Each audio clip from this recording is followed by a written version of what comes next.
Now, Tony Burke, he appears to be walking both sides of the street again. This time he's blaming the High Court for making it too hard to deport some immigrant criminals.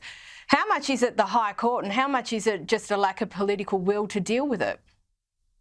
Well, I think this is always a point of interest when you have politicians who are in government, by the way, just for the sake of the argument. We should just really clear that, who have the legislative ability to do pretty much what they like now, and to sort of lean into the argument that somehow this is the High Court's fault is utterly ludicrous, frankly. I mean, it just doesn't make sense.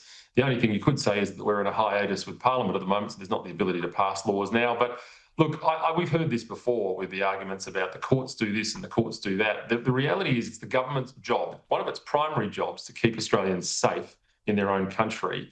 And we expect that out of our immigration minister. Any finger pointing, any blame is simply not acceptable. So I don't accept that at all. If the government thinks there's something that should be done, they should be doing it themselves, not blaming the High Court.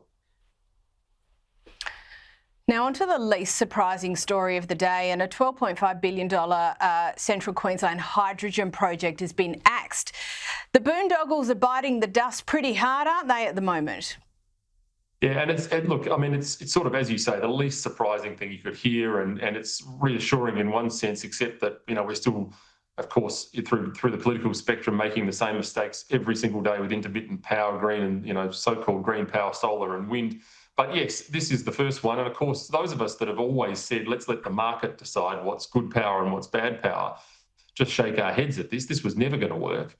And in fact, these things have a habit of these green hydrogen, so-called green hydrogen propositions seem to get no further past than feasibility studies, and the private sector drops them. So, I mean, this is the issue with this so-called intermittent, you know, renewable power, is it really doesn't stand on its own 2 feet without government intervention. Here in South Australia, we've seen at least 2 projects that have been dropped, I think, in recent times.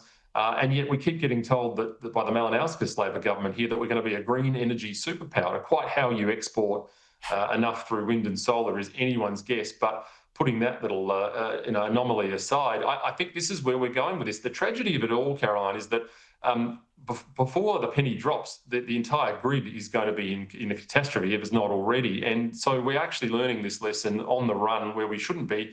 I mean, this is one of the many arguments for why net zero needs to be dropped immediately. We need to get on with getting the cheapest power we can by any means. Yeah, cheap and reliable. That is absolutely what our country needs for its future prosperity. Thank you, as always, Alex Antic.